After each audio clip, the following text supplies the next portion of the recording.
혹시 최근 들어 주변에서 이런 이야기를 자주 듣게 되지는 않으셨나요? 어쩌면 당신도 이미 느껴보셨을지 모르는 우리 모두를 아주 조용히 연결하는 어떤 경험에 대한 이야기입니다. 이 이야기는요, 매일 아침 시끄러운 스마트폰 알람 소리에 마지못해 눈을 뜨고 따뜻한 커피 한 잔으로 겨우 정신을 차리는 바로 그 순간부터 시작됩니다. 창밖으로 보이는 분주한 도시의 풍경, 출근 준비를 서두르는 사람들, 이 너무나도 익숙한 아침의 풍경 속에서 우리 모두는 마치 보이지 않는 약속이라도 한 것처럼 아주 비슷한 여정을 준비하게 되죠. 픽 하고 울리는 교통카드 단말기의 그 건조한 기계음, 그리고 어두운 지하철 창문에 비친 무심한 내 모습. 이건 어쩌면 우리 도시가 만들어내는 고유한 리듬 같은 걸지도 모릅니다. 너무나 익숙해서 우리가 거의 의식조차 하지 못하는 매일 반복되는 흐름이죠. 매일 거의 같은 시간에 어쩌면 늘 타던 그 칸에 올라타서 늘 보던 그 풍경을 스쳐 지나갑니다. 이 반복되는 시간 속에서 우리는 어제 못다한 생각에 잠기기도 하고 때로는 정말 아무 생각 없이 멍하니 시간을 보내기도 하죠. 그런데 말이죠. 그 익숙한 리듬 속에서 우리는 매번 아주 작은 비용을 지불하고 있습니다. 마치 보이지 않는 조용한 저금통에 동전을 하나씩 넣는 것처럼요. 한 번에 1,300억 원, 1,500원. 그 중간에는 정말 사소하게 느껴질지도 모릅니다. 하지만 그 동전들이 하루, 이틀, 일주일 그렇게 차곡차곡 쌓여서 월말이 되면 어느새 꽤나 묵직해진 저금통처럼 더 이상은 무시할 수 없는 금액이 되어서 우리에게 돌아옵니다. 점심값은 계속 오르고 이제는 커피 한 잔 값도 꽤나 부담스러워지는 요즘이잖아요.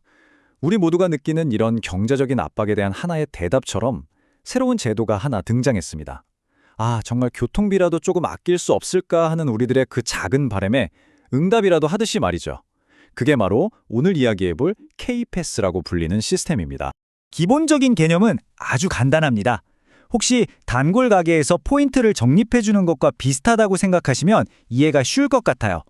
만약 당신이 대중교통을 꾸준히 구체적으로 한 달에 15번 이상 이용한다면 정부가 당신은 참 성실한 대중교통 이용자시군요 하고 인정을 해주는 겁니다.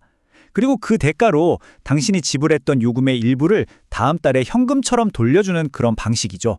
자, 그럼 여기서 말하는 대중교통은 과연 어디까지일까요? 결론부터 말하면 대부분의 출퇴근길을 책임지는 거의 모든 수단이 포함된다고 보시면 됩니다. 우리가 매일 타는 초록색 시내버스, 골목골목을 누비는 마을버스, 그리고 지하철은 당연히 포함되고요.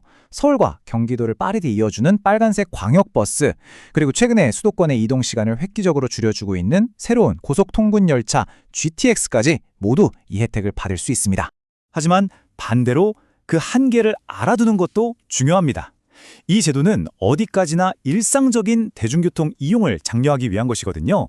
그래서 급할 때 타는 택시나 부산이나 광주처럼 멀리 장거리 여행을 갈 때 이용하는 KTX 혹은 공항을 갈 때 타는 리무진 버스 같은 조금은 특수한 목적의 교통수단은 아쉽게도 이 제도의 혜택을 받을 수는 없습니다.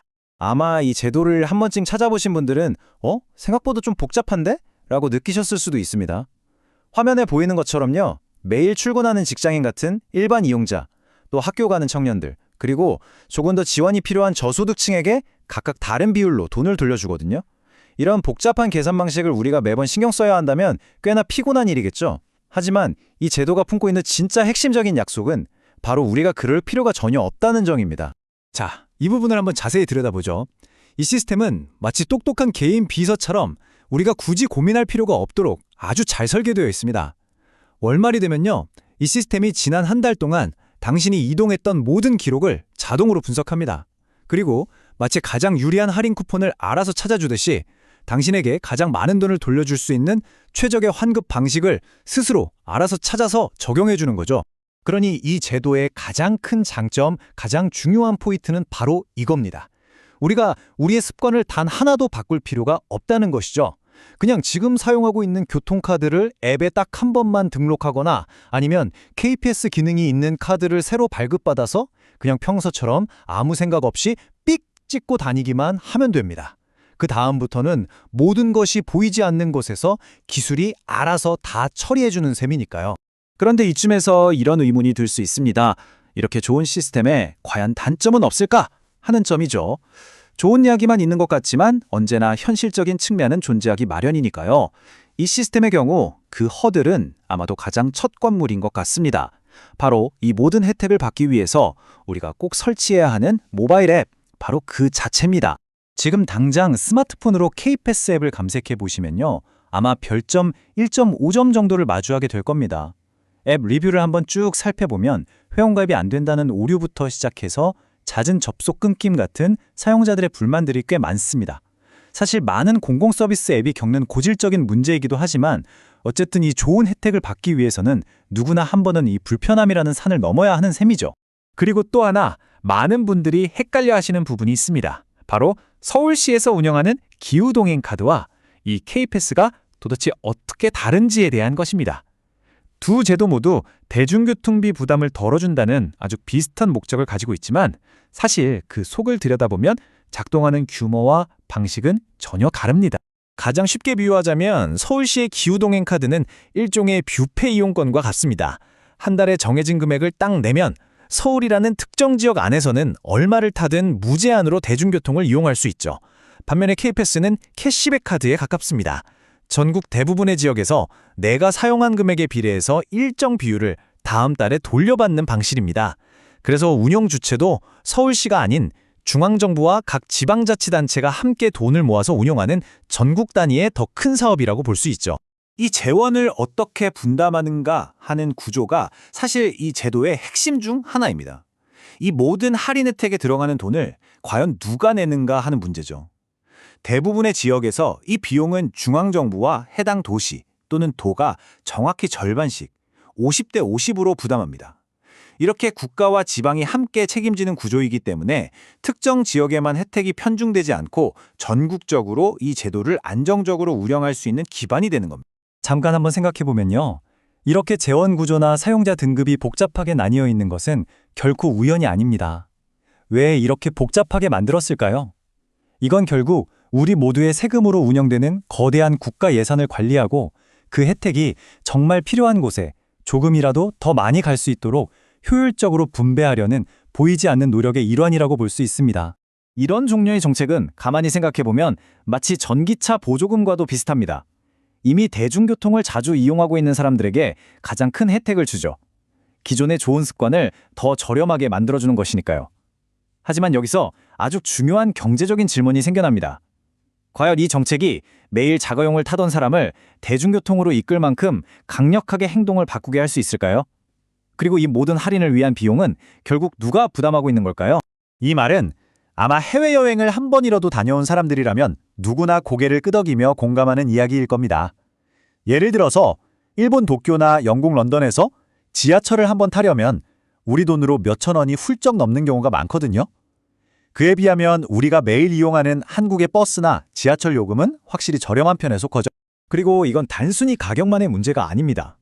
늦은 밤에도 언제나 깨끗하게 관리되는 지하철역, 그리고 거의 모든 역에 설치되어 있어서 휠체어나 유모차도 아주 쉽게 이동할 수 있는 엘리베이터, 스마트폰 앱으로 확인한 시간에 거의 정확하게 도착하는 버스까지. 우리는 사실 세계적으로도 아주 높은 수준의 대중교통 경험을 매일 누리고 있는. 정리를 해보면 이렇습니다. 우리는 세계적인 수준의 아주 훌륭한 서비스를 받고 있는데 사실 우리가 카드를 찍을 때 내는 그 요금은 이 모든 서비스를 유지하는 데 드는 실제 비용에 훨씬 못 미친다는 거죠. 그렇다면 우리가 내지 않는 그 차익은 어디서 오는 걸까요? 그건 보이지 않는 곳에서 다른 무언가로 그리고 다른 누군가에 의해서 채워지고 있는 셈입니다.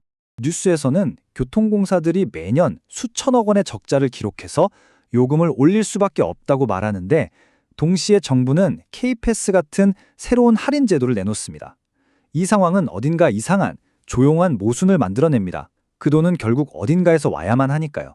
결국 그 차이면 대중교통을 자주 타지 않는 사람들을 포함한 우리 모두가 내는 세금으로 메워지고 있는 것이죠.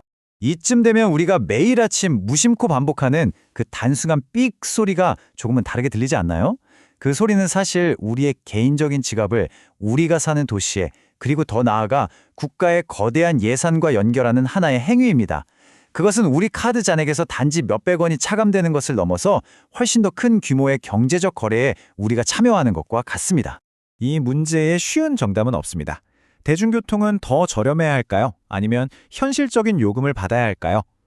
하지만 우리의 아주 평범한 출퇴근길이 어떻게 국가의 정책과 연결되고 이 거대한 돈의 흐름 속에 우리가 어떻게 서 있는지, 이 흐름을 한 번쯤 가만히 바라보는 것은 잠시 멈춰서 생각해볼 가치가 있는 문제일지도 모릅니다. 어쩌면 바로 내일 아침 지하철을 기다리면서 말이죠.